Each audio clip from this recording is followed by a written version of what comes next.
Hey guys, Monet the Tiger here, and I'm going to bring you guys, this is the fourth race of the Tuner Car Cup.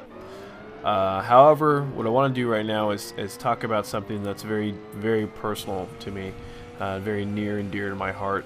And today is January 20th, and it has been now 4 years since my grandfather passed away. And I find it very fitting that I'm doing this to a video, a racing video, sort of fortuitous, because he's one of the inspirations that I had, because of his love of cars, and he was a big drag racer when he was younger. He was a guy who just loved cars. He was a mechanic for all of his life. He worked on wheel alignments and a general technician as far as mechanics concerned. And so I just want to talk about my grandfather just really quick. As much as I can squeeze into, almost 8 minutes of video. Now, my grandfather is one of the, I don't want to call him the last of the World War II generation, but he was drafted in 1946, and 1945, and he served until 1946. If you were a draftee, you served for a year, and then you came home. And he was drafted, I think it was like mid-year 1945. By the time he was out of basic training, Germany had surrendered, and by the time his unit was getting ready to deploy to the Pacific, Japan surrendered in September. And so coincidentally, or as a result, he did not serve in the war. So he was actually stationed, he said, Korea for about a year. He was a truck driver in the 24th Corps of the 8th Army, and something he was very proud of. Now, when he came home, he did what all World War II veterans did, and they went to school, and so he had training as a truck driver from the Army beforehand, and so he decided to go to school, and he got his education in general automotive technician, sort of a general technician, just a mechanic basically. But his specialty was wheel alignment. And he had his own shop, growing up. When my mom was growing up, he had his own shop here in Oceanside. And eventually that was bought out by the city of Oceanside to build the transit center that's there now. And then he worked from the time I was a kid up until the time he retired in, I guess, his late 60s at this Dan's Mobile on Oceanside on Coast Highway, formerly known as Hill Street. Now, one thing about my grandfather that I always remember is he had these beautiful old cars. He had a 33 three-window coupe. It was a Ford. Had a rumble seat in the back. We used to love to sit in the rumble seat and cruising down the road. It was a loud car. It was a fast car for a 33. And then later on in life, he picked up this 41 Ford. It's a super deluxe convertible. It's a cool 3 on the tree speed. And that's a car that still sits in the garage, my lower garage here. And it's not really in the best condition right now. It's not running as well as it should. It needs a tune-up, and it needs an oil change. And it's got some leaky gas lines. So anyways, it's just not really in running shape right now. He used to go to old car shows in Fallbrook, and he won many awards with his old cars. So it was something of a matter of pride with my family. We'd go do that every summer. It was a lot of fun. He was a guy who he supported everything that we did as kids. He loved watching us play sports. He would watch us play baseball, my older brother and my younger brother and I.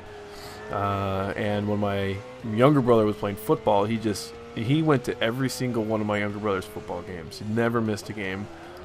And throughout all 4 years in high school, and I thought that was pretty cool. And so it was really hard on us when he got sick. We'd found out that he had cancer, and he had colon cancer, and he went through chemotherapy, and that was a really hard thing to watch. I watched him pretty much, wither away from the chemotherapy.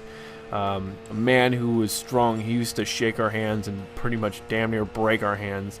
And he would always let us punch his gut because he said he was a man of steel, and so we could punch as hard as we wanted to on his gut, and he'd flex his abs, and we'd punch as hard as we could, and it would never hurt him.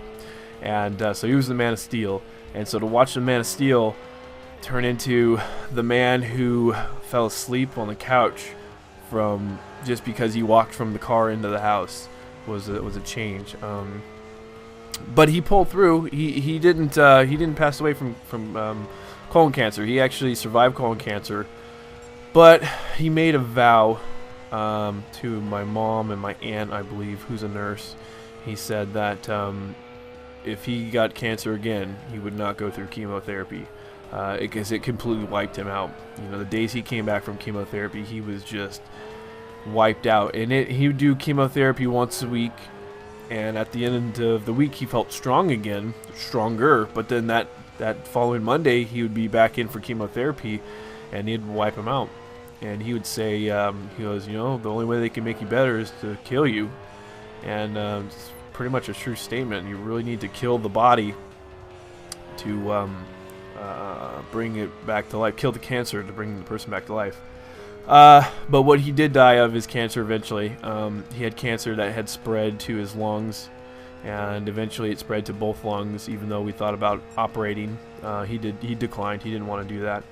And when he was really sick, I was living up in Santa Barbara, and I didn't get a chance to see him as much as I wanted to, but I'd come down every weekend for the better part of about a month. And to watch him wither away like that is it's a sight that I'll never forget.